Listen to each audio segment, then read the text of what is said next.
제1회 팬케이크로 돌아온 더스파이크 이보미입니다. 그리고 더스파이크 에이스인 김희수 기자와 함께 하겠습니다. 네, 안녕하세요. 더스파이크 김희수 기자입니다. 저희가 이제 다시 유튜브를 통해서 최근 배구 이슈에 대해서 얘기를 하려고 하는데요. 이번 주에는 최대 이슈가 아무래도 김연경 선수의 은퇴가 아닐까 싶어서 은퇴 소식과 아시아 쿼터와 외국인 선수 트라이아웃 신청을 받고 있는 기간이라 여기에 대해서 조금 간략하게 정리를 해보고자 합니다.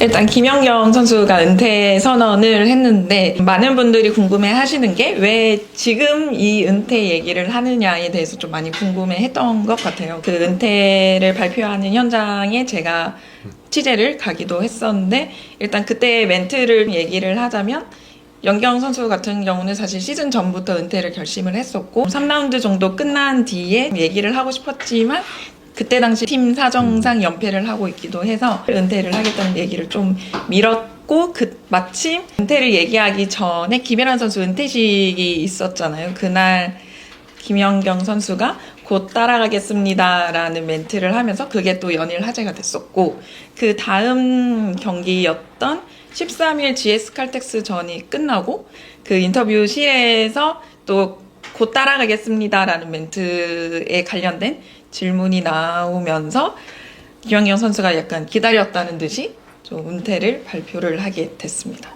그때 김희수 기자는 어디에 있었죠? 저는 이제 집에서 경기를 보고 있었고 기사를 통해서 접했는데 집이 아니었군요. 그때 남자부 게임을 취재를 하고 휴식을 하고 있었는데 기사가 올라온 걸 봤어요. 그래서 그 소식을 들었는데 사실 이 전체적인 일련의 과정을 봤을 때 우리가 알 수 있는 건 어쨌든 이 은퇴 결정이 절대 갑작스러운 결정은 아니라는 거, 선수 본인이 굉장한 심사숙고 끝에 결정한 내용이라는 걸 알 수 있었고 많은 선수들이 은퇴 소식을 시즌이 끝나고 전하는 경우가 많아요. 시즌이 끝났고 여러분 저는 은퇴를 합니다라고 하는 경우가 많은데 연경 선수처럼 시즌 중간에 내가 은퇴를 할 거고 남은 경기들이 내 마지막 경기가 될 거다라고 이야기를 해주는 게 오히려 팬들을 위한 예의가 될 수도 있다라는 생각들을 많이 가지고 계신 것 같아요.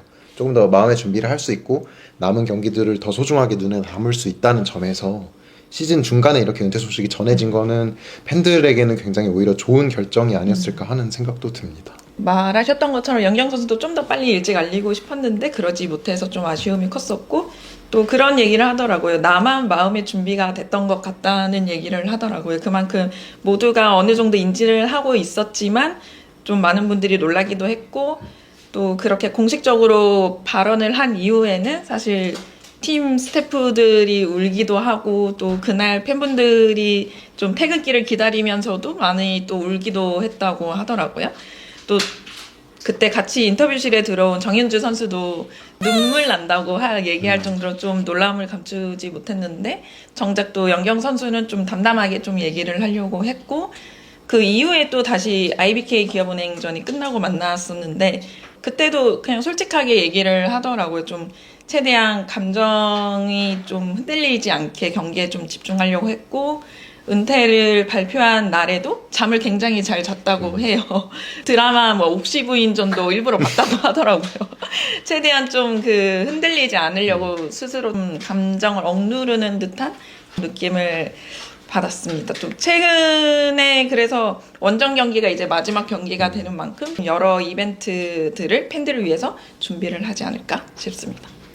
사실 그런 은퇴 투어라고 우리가 흔히 부르는 행사들이 앞으로 이어질 텐데 V리그에서는 사실상 최초인 것 같아요. 이런 식의 은퇴 투어를 리그 차원에서 해주는 게 처음인데 저는 이 현상 자체를 되게 긍정적으로 보고 있거든요. 연경 선수를 시작으로 많은 팬들의 사랑을 받았던 선수들이 앞으로 은퇴를 할 때 조금 더 많은 사람들에게 응원을 받고 사랑받을 수 있는 하나의 기회가 만들어진다라는 생각이 들어서 앞으로 남은 구장에서 좀 어떤 게 나올지 궁금하고 기대가 되는 것도 있고요. 이런 것들이 장기적으로 봤을 때도 충분히 긍정적이지 않나 하는 생각이 듭니다. 그리고 일단 제가 취재한 바로는 이번 시즌이 끝나고 성적에 관계없이 은퇴를 하기로 결심을 했는데 일단은 선수 본인이 좀 쉬고 싶다고 얘기를 하더라고요. 그래서 좀 휴식을 취한 다음에 좀 다음 스텝을 밟지 않을까 싶습니다. 근데 이제 최근 들어서 은퇴에 대한 이야기가 공식화가 되고 워낙 많은 이야기들이 나오잖아요. 김연경 은퇴하면 리그는 어떡하나, 리그에 흥행에 문제가 있지 않겠냐. 저는 그런 걱정을 하는 건 굉장히 자연스럽고 해야 되는 거라고는 생각해요. 근데 다만 한 가지 꼭 이야기를 하고 싶은 건 이 상황에 대해서 외부에 있는 사람들이 과하게 위험하다, 정말 큰일이다 하는 분위기를 조성하지 않았으면 하는 마음이 있거든요. 김연경이 은퇴하면 뭐 V리그는 끝이야, 팬들은 오지 않을 거야 라는 그런 분위기가 자꾸 조성이 되면 그렇게 안 될 거였는데도 그렇게 될 것 같거든요. 그리고 더 성급해지면서 그럼 우리 리그는 어떡하지 하면서 하지 않아도 되는 무리수들을 좀 리그 차원에서 둘 수도 있겠다는 생각이 들어서 당연히 장기적으로 연경 선수의 은퇴는 흥행에 타격이 있을 거고요. 그거에 대한 대책을 세워야겠지만 당장부터 너무 좀 과하게 공포를 조성하지 않는 분위기가 돼야 하지 않을까 하는 생각도 좀 듭니다. 사실 흥국생명도 그 삼산체육관이 굉장히 크잖아요. 관중들이 그래도 어느 정도 연경 선수를 보러는 팬들이 꽤 많은 편인데 다음 시즌에 또 어떻게 관중을 채울까 하는 고민도 하고 있고 좀 그렇게 자연스럽게 그 다음을 대비하는 계기가 됐으면 하는 바람이기도 합니다.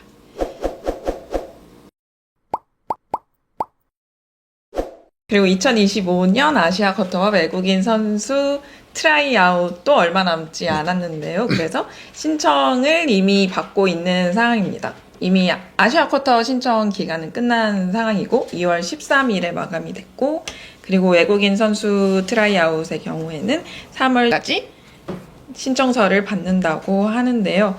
좀 이번에 아시아 쿼터의 경우 비대면으로 진행이 되는 상황이고 4월에 드래프트가 진행이 되는 걸로 알고 있는데 이게 FA 협상 기간이랑 겹치다 보니까 구단에서도 어쩌면 좀 더 고민이 깊어지지 않을까 싶습니다. 트라이아웃에 대해 개최 시기에 대한 좀 이슈가 있었잖아요. 아무래도 좀 더 늦어지다 보면 좋은 선수들은 이미 계약이 끝난 상황이기 때문에 제도의 보완이 필요하다는 얘기는 지속적으로 나왔었기 때문에 비대면으로 실시하는 것과 시기를 조금 더 앞당기는 거는 최대한 선수들이 참여할 수 있게끔 할 수 있는 방안이지 않을까 생각이 듭니다. 전에 들은 소식으로는 남자부의 지원자가 80명이 넘는다고 합니다. 그리고 이란 선수들만 이미 11명 참석이 확정이 돼 있는 상태고요. 또 바르사이안 에디처럼 재도전을 하는 선수들도 많습니다. 이 선수들이 한 시즌을 쉬면서 굉장히 기량적으로 스텝업이 됐다는 평가가 있어서 남자부 아시아 쿼터의 풀이 지난 시즌에 비해서 조금 더 좋지 않겠냐라는 이야기가 많이 나오고 있어요. 반대로 여자부 같은 경우가 풀이 굉장히 좋지 않다는 이야기가 많은데 마감일 직전 기준으로 지원자가 20명 정도라는 얘기를 들었거든요. 그러니까 남자랑 비교했을 때 규모가 4분의 1밖에 안 되는 상황이고 상대적으로 남자부에 비해서 여자부가 유출될 수 있는 해외 리그들이 활성화되어 있는 곳이 많습니다. 그러다 보니까 여자부의 지원자가 좀 줄어든 추세가 있는 것 같고요. 그래서 이런 것들의 어떤 연쇄 작용을 통해서 특히나 여자부 같은 경우는 기존 아시아 쿼터 선수들의 재계약을 검토하는 기준선이 좀 낮아질 수도 있지 않겠냐라는 이야기가 나오는 것 같아요.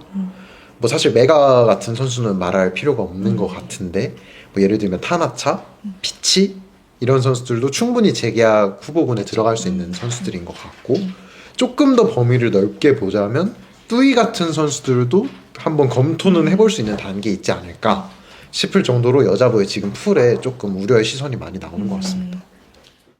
말씀하신 것처럼 남자부의 경우는 사실 이번 시즌에서 보여줬듯이 공격수는 이란 국적의 선수들이 많이 뽑힐 가능성이 높고 워낙 기본기가 좋은 일본 선수들은 세터와 리베로 포지션에서 구단들의 수요가 있지 않을까 싶고 또 야쿱의 등장이 또 다른 변수가 되지 않을까 싶고요. 또 아까 말씀하신 바야르 선수의 같은 경우는 지명 가능성이 이번에는 좀 더 높아지지 않을까 예상이 되기도 합니다. 바르사이안 선수의 몽골리그 활약상이 굉장히 좋았습니다. 몽골리그 정규리그 우승을 차지했고 챔피언 결정전에서는 바르사이안 선수가 MVP를 받았거든요.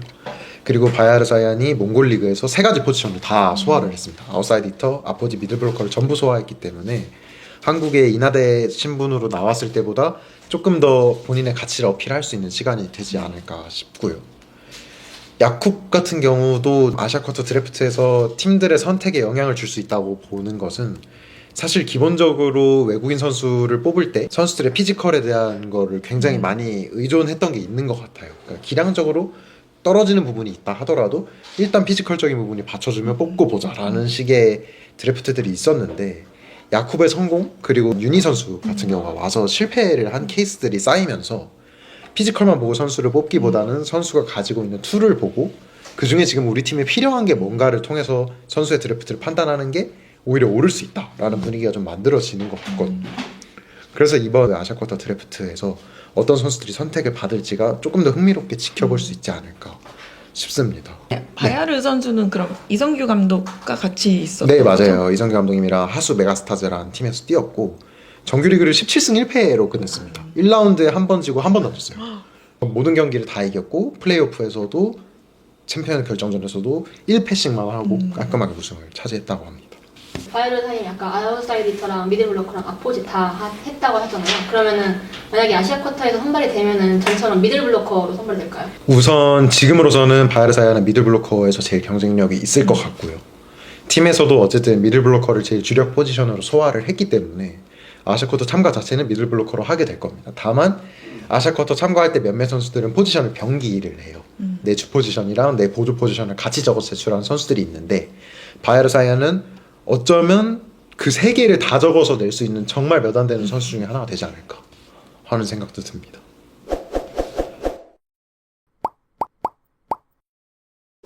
그리고 아시아쿼터에서 지금 남아있는 선수 중에 변수가 될 만한 선수들이 좀 있는데 파즐리랑 위파위인 것 같아요. 파즐리 얘기를 조금 먼저 하자면 파즐리가 오른쪽에서 보여주는 기량은 저는 의심의 여지는 없다고 봅니다. 웬만한 외국인 선수 못지않은 기량을 보여줄 수 있는 선수고 2년차가 되면 적응해서 더 좋은 모습을 보여줄 수 있다고 생각은 하는데 문제는 외국인 선수 트라이아웃의 풀에서 아웃사이드 히터 외국인을 뽑는 게 너무 어렵기 때문에 아웃사이드 히터를 아시아 쿼터에서 뽑아야 되지 않냐라는 생각을 하는 구단들이 많아요. 삼성화재 역시 그런 고민을 할 수밖에 없는 상태고 그래서 파즐리가 기량만 봤을 때는 당연히 재계약 대상자가 되겠지만 어쩌면 변수가 있을 수 있다라는 생각이 듭니다.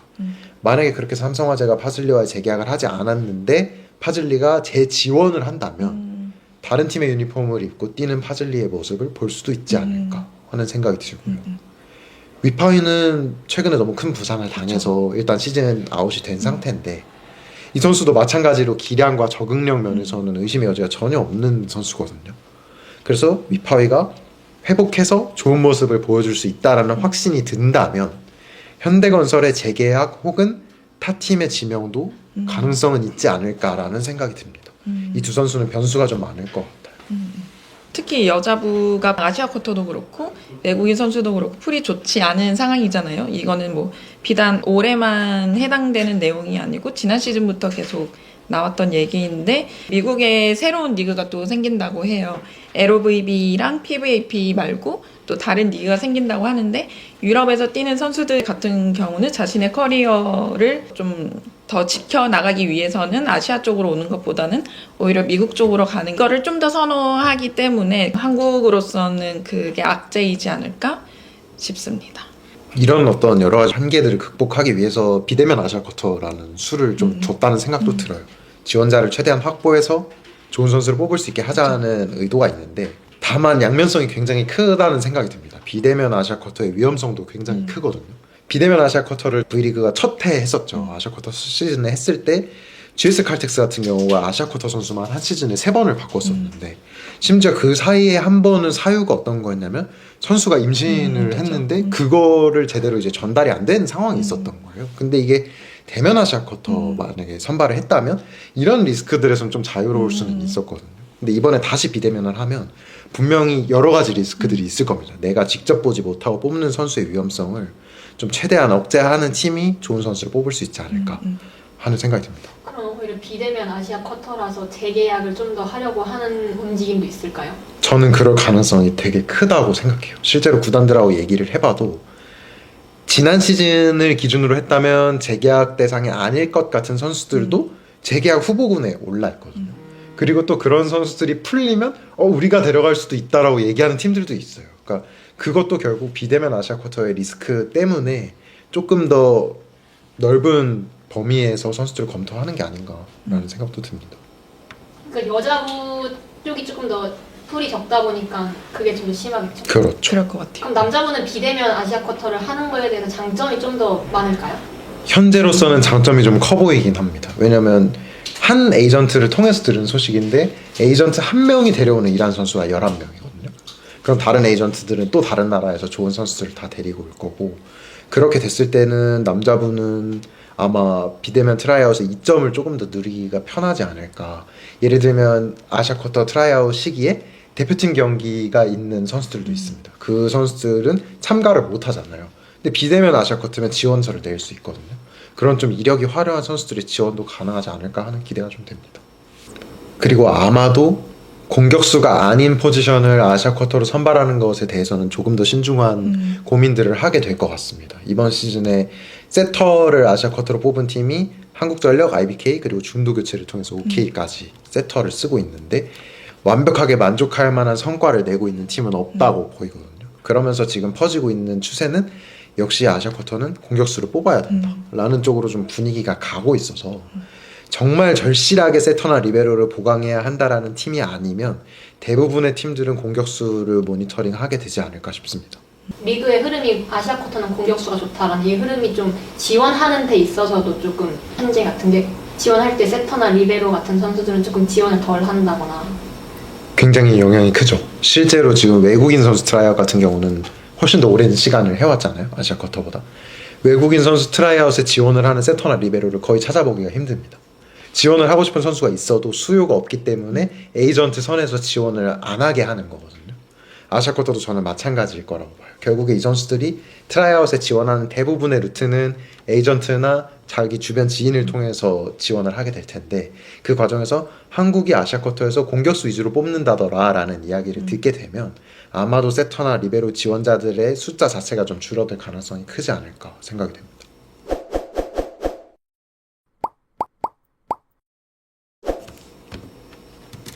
올해 외국인 선수 트라이아웃은 튀르키예에서 5월에 열릴 예정이고요.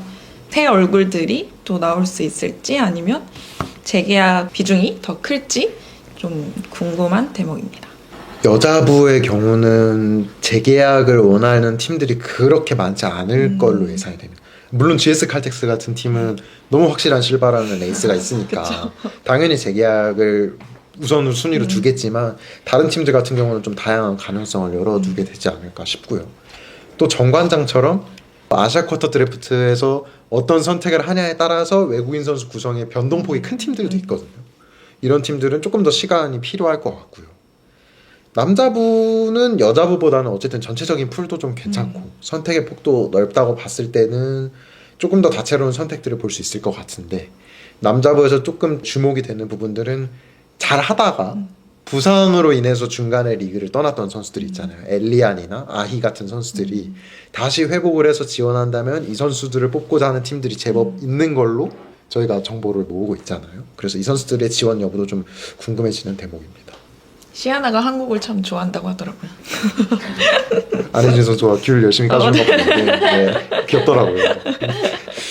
차상현 해설위원님하고도 굉장히 격이 없는 사이더라고요. 너무 보기 좋던데. 그런 부분이 근데 생각보다 외국인 선수들에게 굉장히 크게 작용하는 걸로 알고 있습니다. 단순히 내가 여기서 배구를 하고 지내는 걸 떠나서 나의 가족이 한국에서 어떻게 지내는지, 나의 아이가 어떻게 성장하는지, 그거에 따라서 한국에 남고 싶은지를 정하는 선수들이 많은 것 같아요. 근데 다행히도 한국에서 그런 환경이 워낙 잘 갖춰져 있다 보니 가족이 있고 자녀가 있는 선수들은 한국 생활에 굉장히 만족을 하고 있는 것 같습니다. 지금의 외국인 선수 트라이아웃에서 사실 제일 아쉬운 부분이 있다면 포지션이 너무 아포지스로 획일화되어 있다는 느낌은 좀 강하게 드는 것 같아요. 아웃사이드 히터 외국인을 구하기 힘든 상황이다 보니 그럴 수밖에 없는 건 이해는 하지만, 아포지스를 못 뽑으면 거의 실패하는 것 같은 느낌으로 많은 팀들이 플랜을 짜고 있거든요. 리그의 흥행적인 측면에서는 그렇게 도움이 되는 방향은 아니라고 봅니다. 어쨌든 과거에 아웃사이드 히터로서 성공을 했던 외국인 선수들이 몇 명이 있잖아요. 오레올이나 타이스나 이런 유형의 선수들이 또 등장을 해서 좀 다른 그림을 전위해서 만들어주는 것도 재밌을 거라는 생각은 들고, 현실성은 떨어지지만 과거에 외국인 선수 트라이아웃에서 세터가 뽑힌 적도 있습니다. 그러니까 그땐 트라이아웃이 아니라 자유계약일 텐데 외국인 세터가 뛴 적도 있거든요. 좀 이런 포지션 장벽을 허무는 모습도 한 번쯤은 보고 싶다는 개인적인 아쉬움은 좀 드는 것 같아요. 아웃사이드 히터랑 아포지 두 자리가 이제 외국인 선수들이 하잖아요. 좀 국내 선수들의 경쟁력이 조금 떨어지는 면도 좀 없지 않아 있는 것 같긴 해요. 그렇기 때문에 사실 국내 선수들이 좀 더 그 경쟁력을 끌어올리기 위해 노력을 해야 한다고 저는 생각을 하거든요. 어찌됐든 뭐 자리는 줄어든다고 할 수는 있겠지만 이 외국인 선수들과의 주전 자리 경쟁에서 뛰어넘으려는 노력을 해야 스스로도 발전하고 한국 배구도 발전하지 않을까? 저는 그렇게 생각을 해요. 그런 사례들이 실제로 존재를 하기 때문에 그 선수들에게 이렇게 얘기하는 게 마냥 가혹하지는 않다고 생각을 하거든요. 뭐 지금은 상무에 있지만 임동혁 선수라던가 또 현대캐피탈 허수봉 선수라던가 본인들이 가지고 있는 역량을 통해서 외국인 선수들이 주로 뛰는 자리에서 주전을 차지하고 게임을 뛰잖아요. 이게 불가능한 게 아니라는 걸 많은 선수들이 보여주고 있기 때문에, 그렇기 때문에 한국 선수들이 이거에 대해서 우리가 흔히 말하는 밥그릇을 뺏긴다고 생각하기보다는 이걸 오히려 본인들이 더 승부욕을 자극해서 할 수 있는 동기로 생각하는 게 맞지 않나라는 생각이 듭니다. 사실 계속해서 외국인 선수 제도에 대해서는 자유계약으로 바꾸자는 얘기가 계속 나오고 있긴 하지만 어찌됐든 유지되고 있는 상황에서 또 다음 시즌에는 또 각 팀들이 어떻게 대비를 할지를 좀 지켜봐야 할 것 같습니다.